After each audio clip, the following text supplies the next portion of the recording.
I still remember the day my daughter was born, how she fit perfectly in the crook of my arm, her tiny fingers wrapping around mine with such trust. I named her Alina, after my own mother, hoping she would carry the same warmth and kindness. My husband Michael and I weren't wealthy, but we promised ourselves that our little girl would have every opportunity we never had. We lived in a modest 2-bedroom house on the outskirts of town, where the paint was peeling and the pipes groaned in winter, but it was ours and it was filled with love. Michael worked double shifts at the factory, coming home with oil-stained hands and exhaustion carved into his face. I worked as a seamstress, taking in alterations and custom orders, my fingers moving through fabric late into the night after Elena had fallen asleep. We scraped and saved, putting away every spare dollar in an old coffee tin we kept hidden in the back of our closet. That tin represented Elena's future, her dreams, her escape from the life of struggle we knew too well. Elena was bright, so impossibly bright. She devoured books like they were oxygen, stayed up past her bedtime with a flashlight under her covers, reading everything she could get her hands on. Her teachers called her gifted, exceptional, destined for greatness. When she came home in 8th grade and announced she wanted to be a doctor, I saw Michael's eyes light up with pride and something else. Something that looked like vindication, as if all our sacrifices were already paying off. High school was when things began to shift. Elena made friends with girls whose parents drove luxury cars and took vacations to Europe. She started coming home talking about Isabel's beach house and Morgan's ski trips, and I could see something changing in her eyes when she looked around our small home. The gratitude that used to shine there was slowly being replaced by something that looked like embarrassment. She stopped inviting friends over. When I suggested her 16th birthday party be at our house, she looked at me like I'd suggested we celebrate in a landfill. But I understood, or at least I tried to. Being a teenager is hard, and being different from your peers is harder. So Michael and I worked more hours, saved more aggressively, so Alina could have the clothes that would help her fit in, the phone that matched what her friends carried, the small luxuries that might ease her discomfort. We told ourselves it was temporary, that once she got to college, once she became a doctor, she would remember where she came from and appreciate what we'd given her. The college applications were a nightmare. Elena had her heart set on the best schools, the prestigious universities that appeared in movies and on television, where important people sent their children. Her grades were perfect, her test scores remarkable, but the application fees alone made me dizzy. We paid them all, every single one, watching our coffee tin empty considerably. When the acceptance letters started arriving, Elena was over the moon. She got into several excellent schools, but her top choice was Whitmore University, an elite private institution 3 states away, known for producing the country's finest doctors and surgeons. The financial aid package arrived, and my heart sank. Even with scholarships and grants, the remaining cost was astronomical. I sat at our kitchen table, calculator in hand, running the numbers over and over, hoping they would somehow change. They never did. That night, Michael found me crying over the bills, and he took my hand in his rough, calloused one and said, "We'll make it work. We always do." And we did, but at a cost I couldn't have imagined. Michael took on a third part-time job on weekends. I started working 16-hour days, my fingers cramping and bleeding from pushing needles through thick fabric. We sold our decent car and bought a 20-year-old sedan that broke down monthly. We stopped going out entirely, stopped buying anything that wasn't absolutely essential. We ate rice and beans most nights. Told Elena it was because we were on a health kick. I wore the same 3 dresses on rotation, mending them when they tore, until they were more patches than original fabric. But we paid for Whitmore. Every semester, every year we somehow scraped together the tuition, the room and board, the fees that seemed to multiply like weeds. Elena called home less and less frequently. When she did, it was usually to mention something she needed: new textbooks that cost hundreds of dollars, a laptop that could handle her coursework, professional clothes for her internships. We sent the money, always, even when it meant I had to borrow from my sister or Michael had to pawn his father's watch. During her sophomore year, Elena came home for Thanksgiving, and I barely recognized her. She'd lost her accent, That slight regional twang that had always marked her as one of us. She talked about her friends, people with names like Thornton and Waverley, whose fathers were senators and CEOs. She mentioned, almost casually, that she'd started dating someone named Christopher, whose family owned a pharmaceutical company. When I served dinner, humble but made with love, she picked at her food and asked if we had any quinoa or kale, ingredients I'd only seen on cooking shows. I told myself she was just growing, expanding her horizons, becoming the woman we'd worked so hard to help her become. But there was a distance now, a gulf that widened with each visit. She stopped mentioning us to her friends. I knew because I'd seen her Instagram, where she posted pictures of herself at galas and charity events, always carefully cropped so that our modest home never appeared in the background when she was here.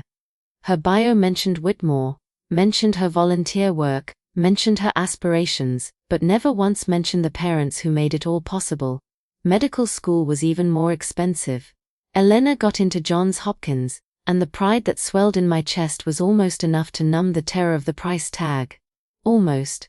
Michael's health was failing by then, all those years of grueling work catching up to him. His back was shot, his knees barely functioned, and he'd developed a chronic cough that worried me constantly.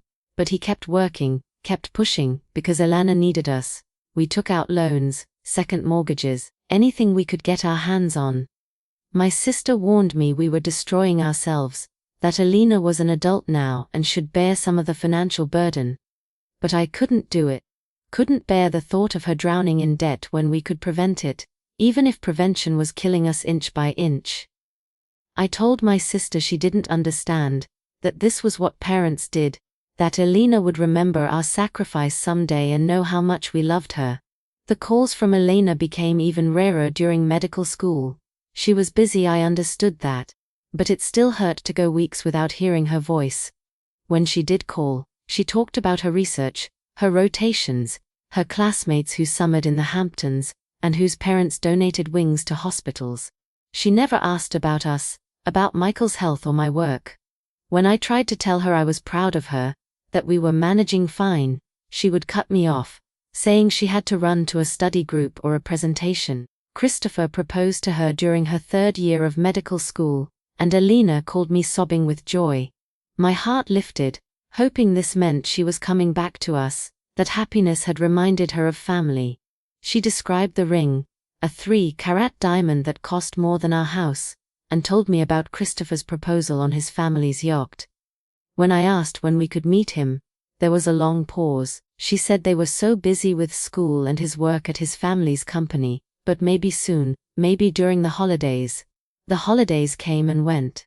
Elena spent them with Christopher's family in their estate in Connecticut. She sent a photo, her smiling brilliantly in designer clothes I didn't recognize, surrounded by people who looked like they'd stepped out of a magazine. Michael and I spent Christmas alone, eating a small chicken, because we couldn't afford a turkey that year, telling each other it was fine, that we were happy she was happy. The wedding planning began, and Elena's excitement was palpable during our brief phone conversations. She talked about venues and dress designers, about a wedding planner who'd done events for celebrities, about a guest list that topped 300 people. When I gently asked about our involvement, about what we could contribute, Elena laughed, actually laughed, and said not to worry, that Christopher's parents were handling everything. Then came the conversation that broke my heart into pieces so small, I wasn't sure they could ever be reassembled. Elena called on a Tuesday evening, and I could tell from her voice that something was wrong. She hemmed and hawed, circling around something she needed to say but didn't want to. Finally, she just blurted it out. Christopher's parents were concerned about the guest list, about maintaining a certain caliber of attendees. She asked, as gently as she could manage, if maybe I could avoid mentioning my work as a seamstress at the wedding, if maybe we could keep our conversation with Christopher's family brief and light. Nothing too detailed about our background. I felt like I'd been slapped. Michael, sitting beside me, watched my face crumble and took the phone from my shaking hand. He asked Elena to repeat what she'd said, and when she did, his jaw clenched so tight I could see the muscles jumping. He asked her if she was ashamed of us, and the silence that followed was answer enough. Alina started crying then, saying she wasn't ashamed. She just wanted things to go smoothly, didn't want us to feel uncomfortable around Christopher's family. Michael hung up without saying goodbye, something he'd never done in his life. We didn't hear from Elena for 3 weeks after that. When she finally called, she acted like the conversation had never happened, chattering about floral arrangements and seating charts. I played along, too afraid that confronting her would push her away entirely. Michael refused to talk to her, would leave the room whenever I answered her calls. The wedding invitation arrived in a heavy cream envelope with gold lettering. It was formal, beautiful, and felt like something meant for strangers.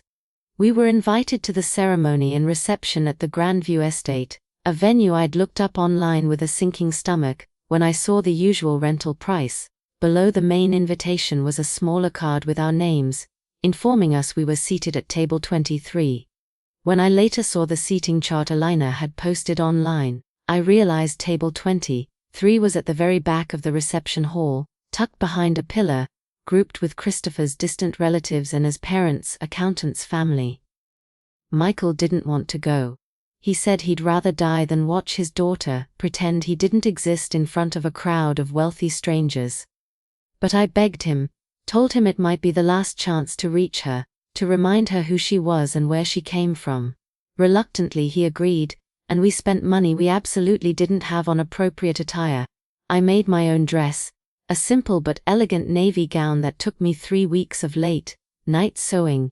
Michael rented a suit that actually fit him well, made him look distinguished despite the exhaustion permanently etched into his features. The wedding was in June, a perfect sunny day that felt like mockery.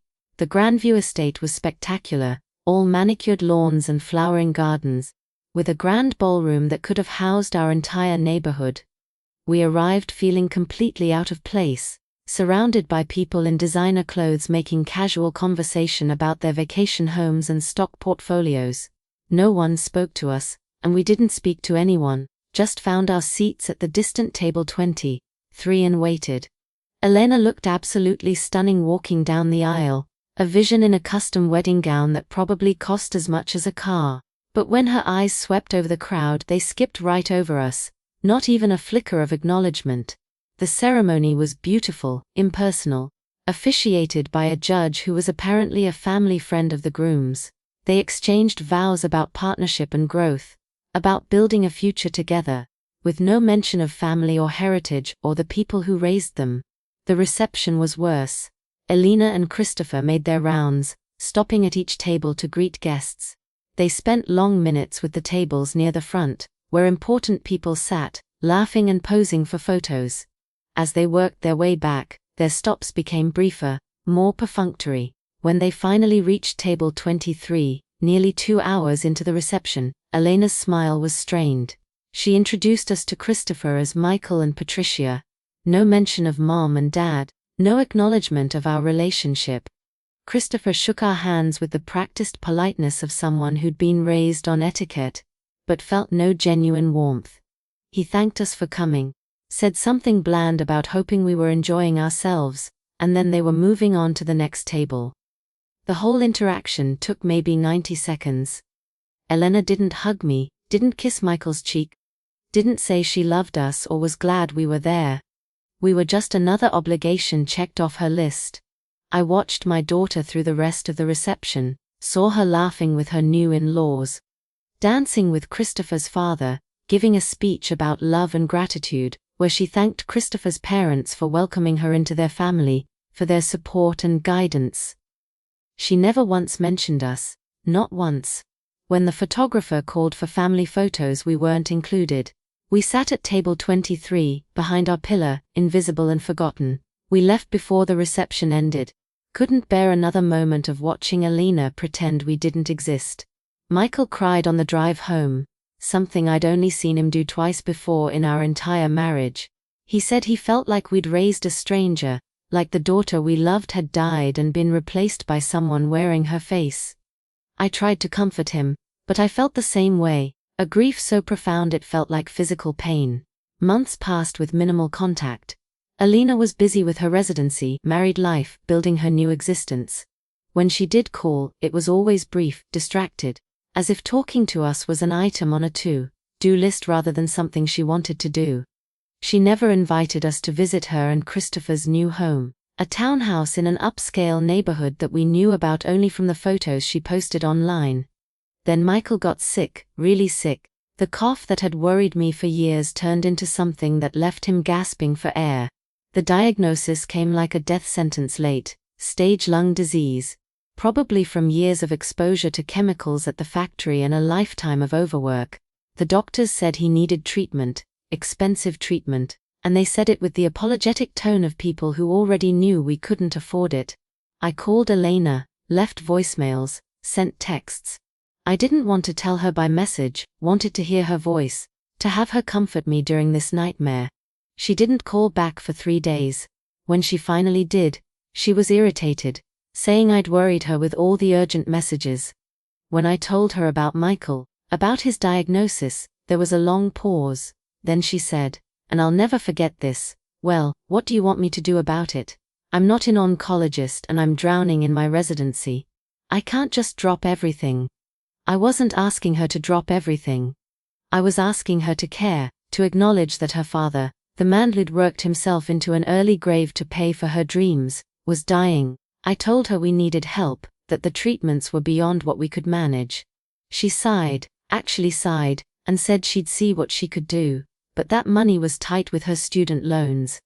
Her student loans, the ones we'd sacrificed everything to minimize, taking on debt ourselves so she wouldn't have to, so she could start her career unburdened.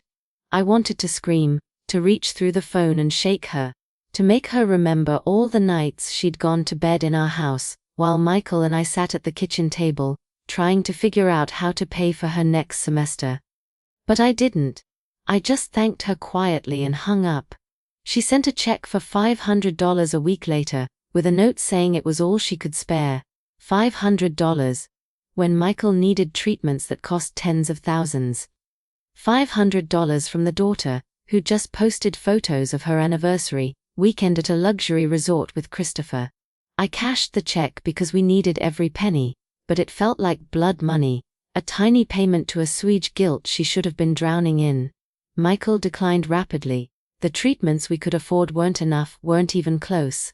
I watched the man I loved waste away, his strong body becoming frail, his sharp mind dulled by pain and medication. He apologized to me constantly, saying he was sorry for being a burden, for getting sick, for not being able to work anymore.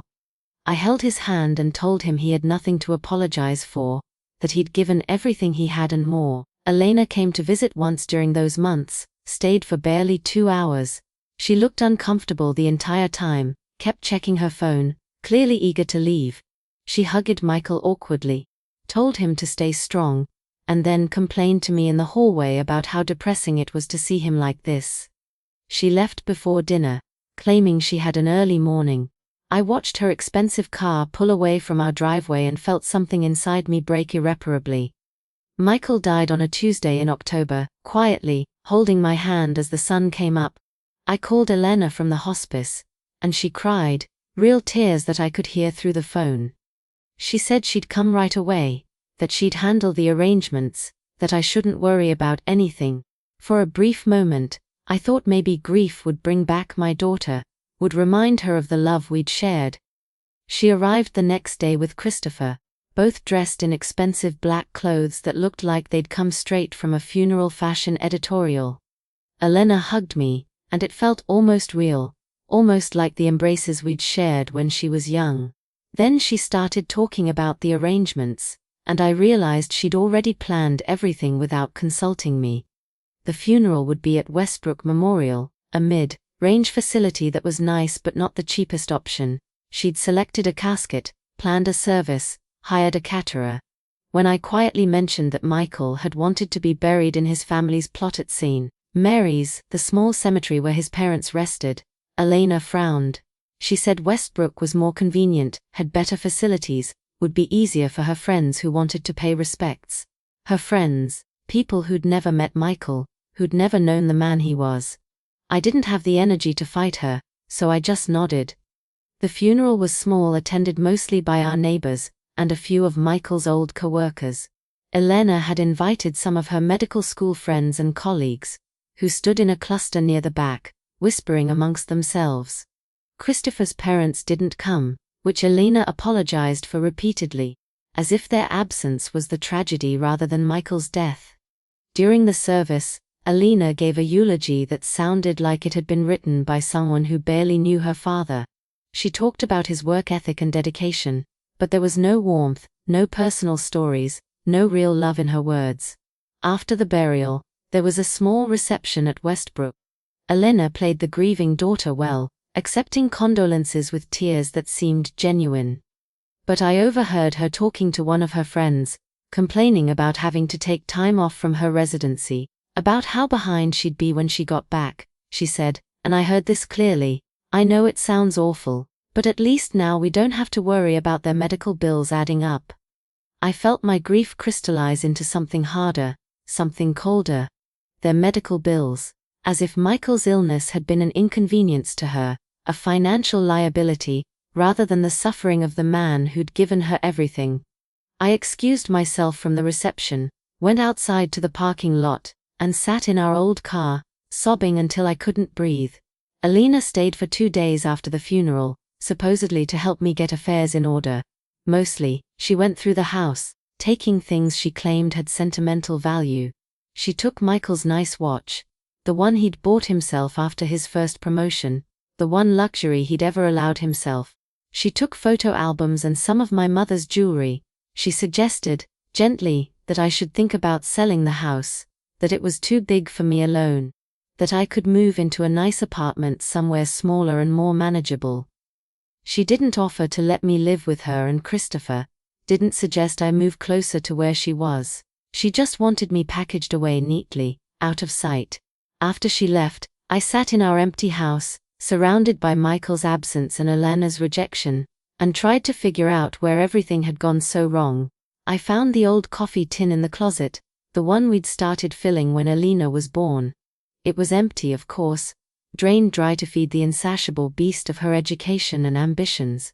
I held it in my hands and cried, mourning not just Michael, but the daughter I'd thought I raised, the woman I'd believed Elena would become. The months after Michael's death were the loneliest of my life. I continued working, taking in sewing projects because I still had bills to pay, debt to service from all the loans we'd taken out. Elena called occasionally, dutiful more than loving, conversations that felt like checkboxes being marked. She never asked how I was really doing, never asked if I needed anything. When I tried to tell her I was struggling, that the grief was overwhelming, she'd offer hollow platitudes about time healing and staying busy. Then, about 6 months after Michael's funeral, Elena called with news. She was pregnant, she was going to be a mother.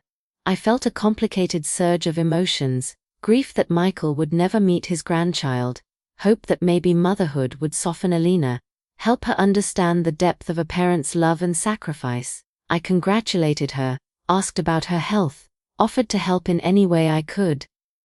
She thanked me but said they had everything under control, that Christopher's mother was already planning the baby shower and nursery. Of course, Christopher's mother. I wasn't invited to the baby shower, found out about it only when Elena posted pictures online, surrounded by her wealthy friends and in-laws, opening gifts that cost more than I made in a month. I sent a handmade baby quilt, something I'd worked on for weeks, pouring all my love into every stitch. Elena texted a thank you, said it was cute, that she'd added it to the collection. My grandson, James, was born in April and Elena sent me a photo from the hospital. He was beautiful, perfect with Michael's eyes and Elena's nose. I asked when I could visit, when I could meet him, and Elena said they needed time to adjust, that newborns were overwhelming. Weeks turned into months. I sent cards and gifts, all handmade because I couldn't afford store-bought, and received brief thank you texts in return. I finally met James when he was 4 months old. Elena was in town for a medical conference and agreed to stop by with the baby for an hour. She swept into my small house with obvious discomfort, her eyes taking in the worn furniture and outdated decorations with barely concealed distaste. She handed me James carefully, as if afraid I might damage him, and I held my grandson for the first time and felt my heart both fill and break. I talked to him softly, told him about his grandfather who would have loved him so much. Elena interrupted, saying we shouldn't talk about sad things around the baby. As if grief was contagious, as if acknowledging Michael's absence was inappropriate. I swallowed my words and just held James, memorizing his face, his smell, the weight of him in my arms. After 30 minutes, Elena said they needed to go, that James had a schedule to keep. She took him back, packed him up efficiently, and left with promises to visit again soon that I knew were empty. Life continued in this painful pattern. Elena's career flourished. She finished her residency, joined a prestigious practice, started making the kind of money we'd always dreamed she'd earn. She posted about conferences and awards, about her growing family when a second child, a daughter named Sophie, was born 2 years after James. I saw my grandchildren only in photos, brief glimpses of lives I wasn't part of. I continued to struggle financially, the debt from Elena's education a weight I couldn't escape. My health began to fail, arthritis making my sewing difficult, exhaustion making each day a challenge.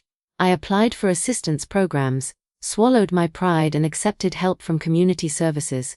Elena didn't know about any of this, because I didn't tell her and she never asked. Then, 3 years after Michael's death, I got a diagnosis of my own.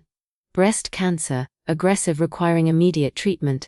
I sat in the oncologist's office, listening to him explain the prognosis and treatment plan, and all I could think about was Michael sitting in a similar office, receiving his own death sentence.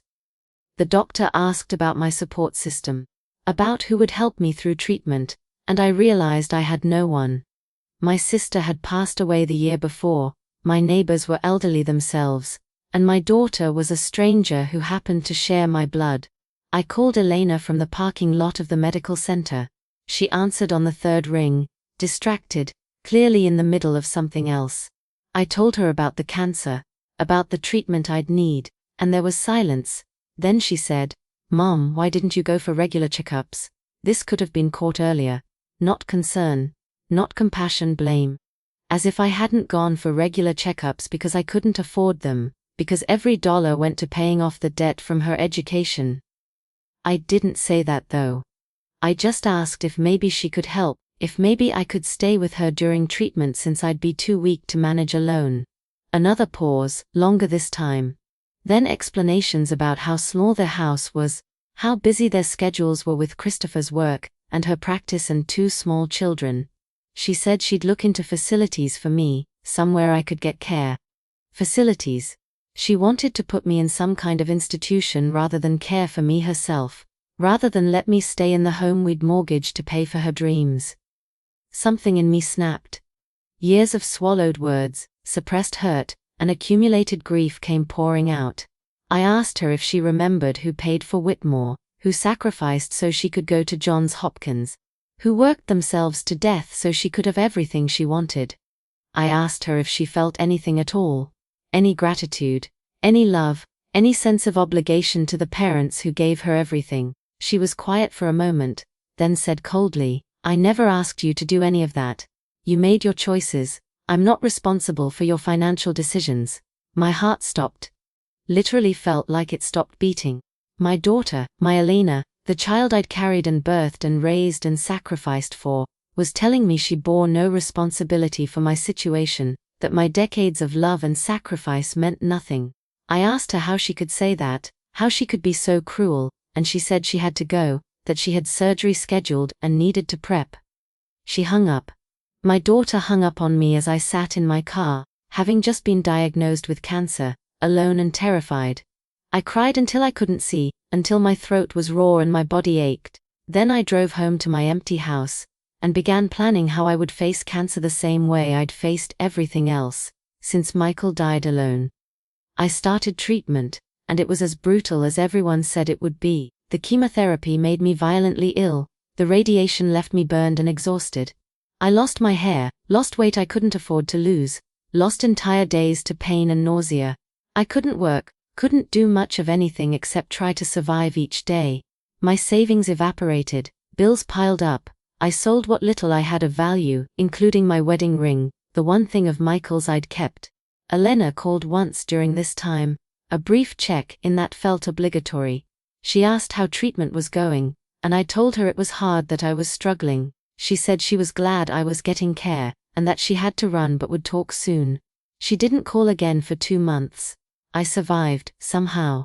The cancer went into remission, though the doctors warned it could return and that I'd need regular monitoring. I emerged from treatment weak, broke, and completely alone. My house was in foreclosure, the final consequence of decades of debt I couldn't escape. I had nowhere to go, no resources left, no safety net. I called Elena one last time, told her about the house, about having nowhere to go. I asked, begged really, if I could stay with her just for a little while, just until I got back on my feet. There was that familiar pause, that silence that I'd come to associate with Elena calculating what helping me would cost her. Then she said she'd think about it, talk to Christopher, see what they could work out. She called back 3 days later with an offer. There was a senior living facility about an hour from where she lived, not luxurious but decent. They had an opening, and she and Christopher would cover the first 6 months of rent. After that, I'd need to figure something else out. Maybe apply for government assistance or find some other solution. She said it like she was doing me an enormous favor, like this cold, transactional arrangement was generosity. I accepted because I had no choice, because pride doesn't keep you off the streets. The facility was exactly as she described, decent but institutional, filled with other elderly people who'd been deposited by children who wanted them cared for but not present. I had a small room with a bed, a chair, and a window that looked out onto a parking lot. This was what my life had become, what all the sacrifice and love had earned me. Elena visited once in the first month, brought the children to meet me. James was 7 now, Sophie 5, both beautiful and well-mannered, and completely unaware I existed as anything more than a stranger their mother was obligated to visit. I tried to connect with them, to tell them about their grandfather, about the family they came from, but Elena kept redirecting the conversation, clearly uncomfortable with me claiming any kind of relationship with her children. After an hour, she said they needed to leave, that the kids had activities scheduled. James hugged me politely, a brief obligatory embrace, and Sophie waved shyly from behind her mother's legs. Eleanor kissed my cheek, promised to visit again soon, and left. I watched them walk to their expensive SUV, this perfect little family that I wasn't part of, and felt a grief deeper than what I'd felt at Michael's death. That's when I decided to write it all down, to create a record of everything that happened, every sacrifice made, every bill paid, every moment of love given and rejected. I wasn't sure why at first, what purpose it would serve. But as I wrote, filling notebook after notebook with the story of Elena's life and our role in it, I realized I needed this for myself, needed to validate that what we'd done mattered, that our love had been real even if it was no longer acknowledged. I gathered documents too, everything I could find. Bank statements showing tuition payments, loan documents, receipts for every expense we'd covered. I created a timeline, a paper trail of exactly how much we'd sacrificed. It became my project, the thing that gave me purpose during those empty days in the facility. Then Elena called with surprising news. She and Christopher were hosting a charity gala, raising money for the children's wing at the hospital where she worked. It was a big event, lots of important people, significant donors. She said, almost as an afterthought, that I was invited if I wanted to come. She made it clear I didn't have to, that she'd understand if it was too much, but the invitation was there. I said I'd come. Something in her voice, some note of reluctance, made me want to be there, to insert myself into her perfect life one more time. She said that was nice, gave me the details, told me it was black tie optional. Black tie optional, as if I owned anything approaching formal wear anymore. I spent my small monthly allowance on a simple black dress from a thrift store, did my best with makeup to hide how gaunt I'd become, and took a bus to the hotel where the gala was being held. The event was spectacular, held in a grand ballroom glittering with chandeliers, and filled with people who looked like they'd walked off movie sets. I felt completely out of place, a shadow haunting the edges of Elena's glamorous world. She saw me when I arrived, and something flickered across her face, too quick for me to identify, before she painted on a smile and came over to greet me. She introduced me to a few people, always as just Patricia, never as My mother. She showed me to a table near the back, similar to that table 23 at her wedding, and said she hoped I'd enjoy myself. Then she was gone, swept up in the crowd of important people who actually mattered to her. I watched her work the room, charming and professional, accepting congratulations on the success of her career and the beauty of her family. Christopher stood beside her, handsome and proud, and their children were there too, dressed adorably, mingling with guests under the watchful eye of a nanny. They looked like royalty, untouchable and perfect. Then came the speeches. Various donors and hospital administrators talked about Alina's contributions, about her skill as a physician and her dedication to pediatric care. Christopher gave a speech about his brilliant wife, about her journey from humble beginnings to medical excellence.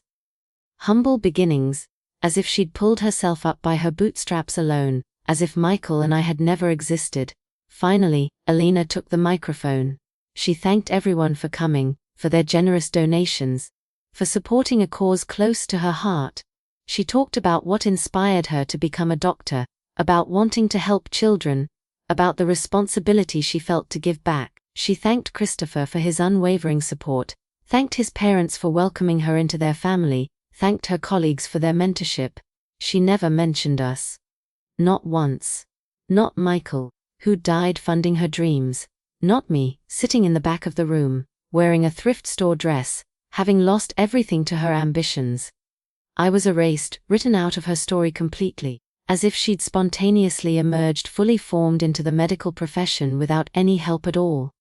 Something crystallized in that moment, a clarity born of absolute rejection. I pulled out my phone and opened social media, scrolling to Alina's professional page, the one she used to network and promote her practice.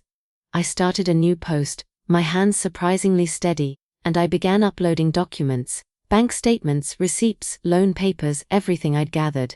Then I wrote, I'm Patricia Mitchell, Dr. Lena Bradford's mother.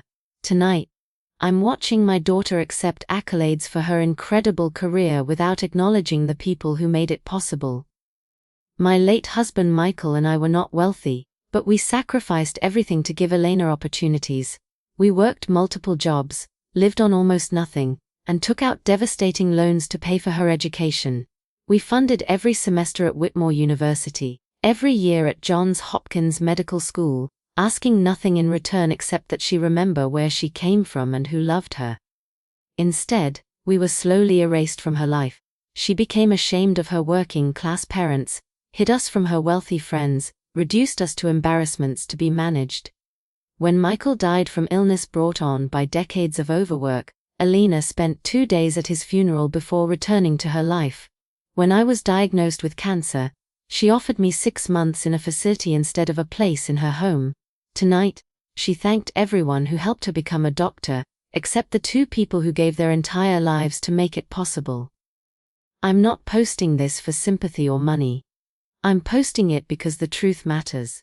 Because Michael deserves to be remembered for what he gave. Because somewhere, there might be other parents sacrificing everything for children who will forget them. And maybe this story will make them think twice about the cost. These documents show exactly what we paid, what we gave, what it took to create Dr. Lena Bradford. She may have forgotten, but I won't let the world forget. I attached the images, page after page of undeniable proof, and hit post. Then I sat back and watched as my phone began to buzz, notifications flooding in as people started seeing, sharing, commenting. The post spread like wildfire, because people love a story about ingratitude, about privilege built on hidden sacrifice, about the cruelty of forgetting where you came from. I looked up from my phone to see Elena on stage, still basking in applause, completely unaware that her carefully constructed image was crumbling in real time across the internet. I felt no satisfaction, no triumph, just a deep, bone-tired sadness. This wasn't revenge. It was just finally telling the truth, after years of letting her lies of omission stand unchallenged.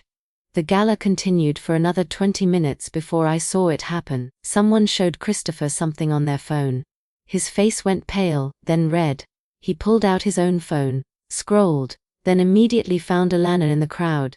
I watched from my distant table as he showed her the screen, as her expression transformed from confusion to horror to fury.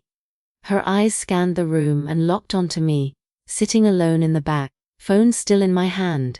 She came toward me like a storm, Christopher and several others trailing behind her. The room had gone quiet, people pulling out their phones, discovering the post, looking between Elena on stage and me in the back. She reached my table and leaned down, her voice a harsh whisper. How could you do this?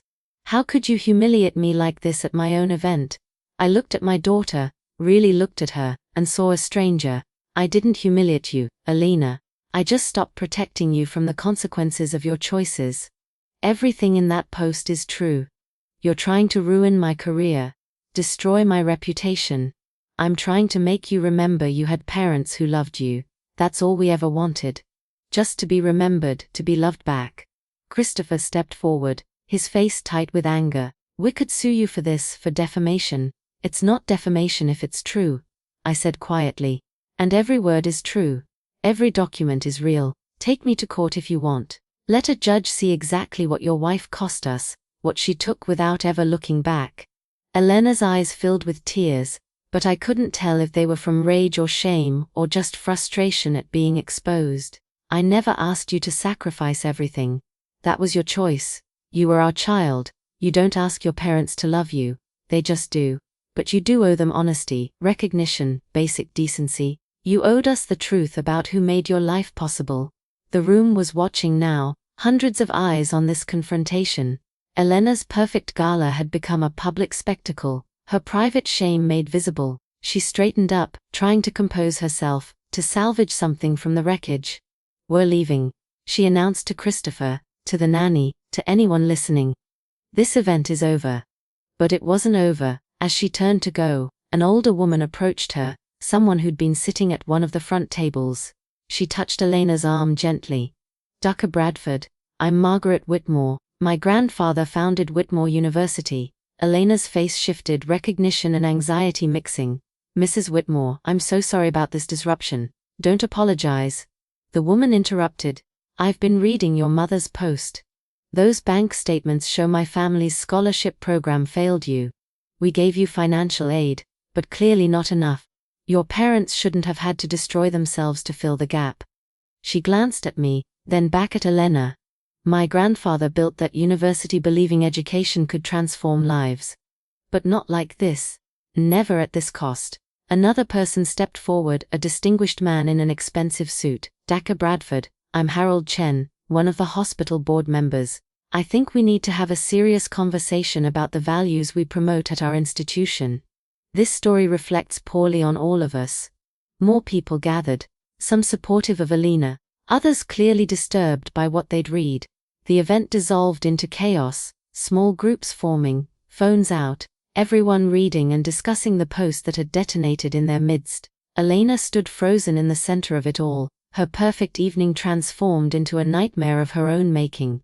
I gathered my small purse and stood up, suddenly exhausted. I'd said what I needed to say, done what I needed to do.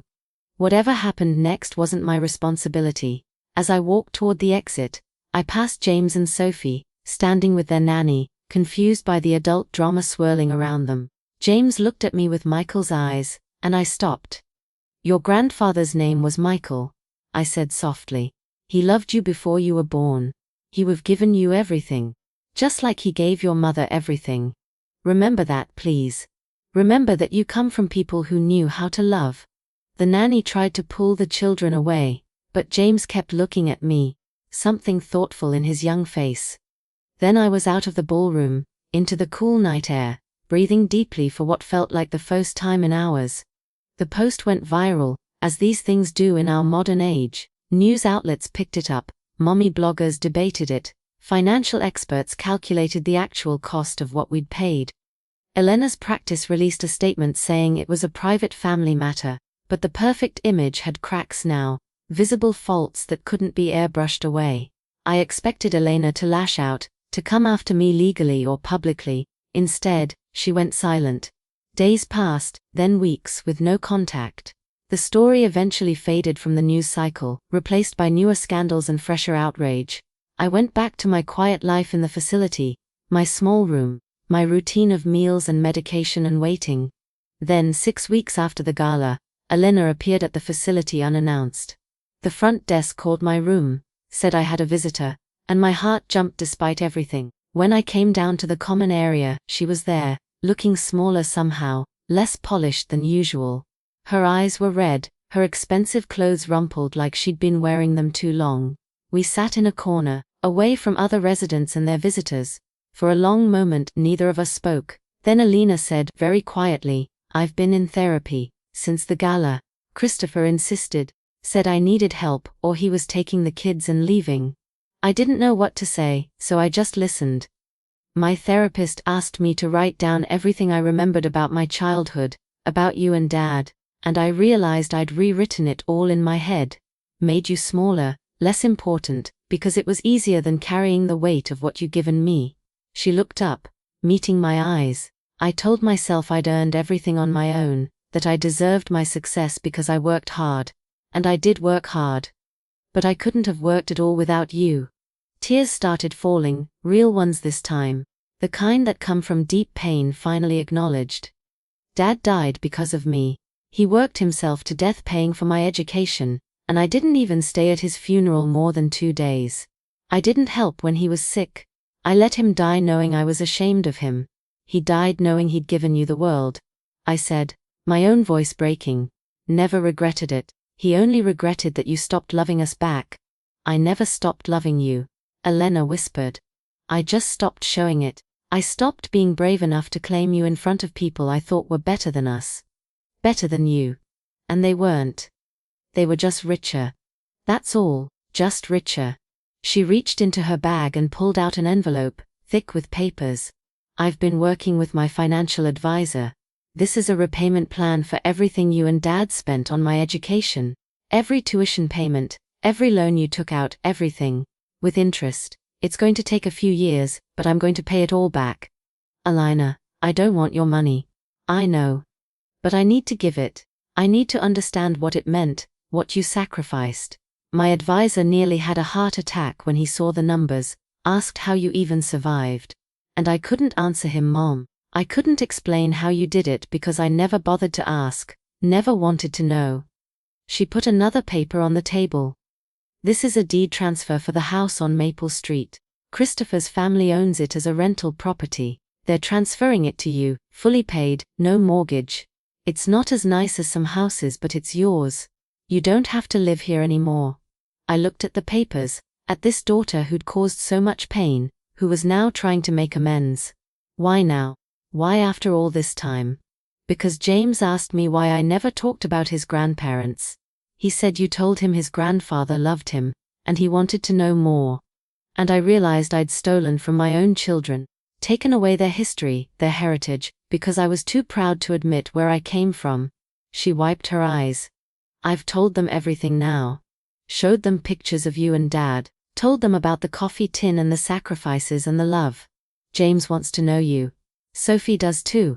And you, do you want to know me again? Le nodded, more tears falling. I want to try.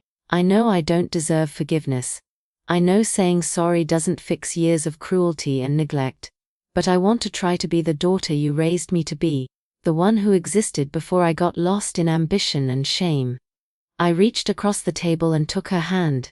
The way I used to when she was small and needed comfort. Your father used to say that love means showing up, even when it's hard. Especially when it's hard. You stopped showing up, Elena. But you're here now. I'm here now, she repeated, squeezing my hand. And I want to keep showing up. Every week, every month, for however long you'll let me. It wasn't a fairy tale ending. The years of pain didn't evaporate with one conversation, and trust isn't rebuilt overnight. But it was a beginning, the first honest moment we'd shared in over a decade.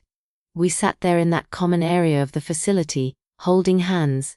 Two women trying to find their way back to each other across a canyon of hurt and regret. Elena helped me move into the house on Maple Street the following month. It was modest but beautiful, with a small garden and enough room for grandchildren to visit. She came every Sunday with James and Sophie, teaching them to know me, to understand the family they came from. Christopher came too, awkward at first, but making genuine efforts to bridge the gap his wife had created. James loved hearing stories about Michael, about the man whose eyes he'd inherited. Sophie asked endless questions about my sewing, wanted to learn how to make things with her hands. Slowly, carefully, we built something new from the ruins of what had been destroyed. Eleanor kept her promise about the money. Every month, a payment arrived, chipping away at decades of debt. I told her it wasn't necessary, that I'd rather have her presence than her payments, but she insisted. I need to understand what it cost, she'd say. I need to feel it, even just a little bit. The viral post eventually faded from the internet's memory, but it had done its work. Other parents reached out to me, sharing their own stories of sacrifice and abandonment, of children who'd climbed social ladders and kicked away the rungs behind them. Some found reconciliation, others didn't. But they all needed to know they weren't alone in their grief, that their love had mattered even if it wasn't returned. One Sunday, almost a year after the gala, Elena brought a small wooden box to dinner. Inside was Michael's watch, the nice one she'd taken after his funeral. "I want James to have this when he's older," she said. "I want him to know his grandfather worked himself to the bone literally to give me chances. And I want him to know that work, that sacrifice, matters more than any trust fund or inheritance." That night, after Alina and her family left, I sat in my small house, Michael's watch ticking quietly on the table beside me, and felt something I hadn't felt in years: peace.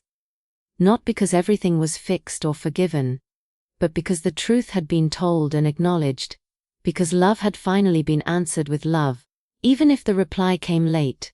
I picked up my phone and looked at that post one last time before deleting it. It had served its purpose, forced a reckoning that needed to happen. But I didn't need it anymore. What I needed was in the weekly visits, in James's questions about his grandfather, in Sophie's clumsy but enthusiastic attempts at suing, in Eleanor's tearful apologies and genuine efforts to make amends. Michael would have forgiven her immediately, I knew. He'd loved Alina with the kind of love that survives anything, even betrayal. I was trying to love like that too, to let go of the anger and hurt, to build something new on the foundation of what we'd once had. It wasn't the story I'd imagined when Alina was born, when I held her tiny body and promised her the world. But it was real. And it was ours. And maybe that was enough. Maybe love doesn't always look like we expect it to. Maybe sometimes it looks like breaking before it looks like healing, like exposure before it looks like reconciliation, like ending before it looks like beginning. I picked up the coffee tin, the old one from the closet that had held all our dreams and savings. Eleanor had brought it when she helped me move, found it packed away with other memories. Now I placed it on my kitchen counter, empty but present, a reminder of where we'd been and what we'd survived. Tomorrow, Alina would call. Next Sunday, she'd visit with the children. Next month, another payment would arrive.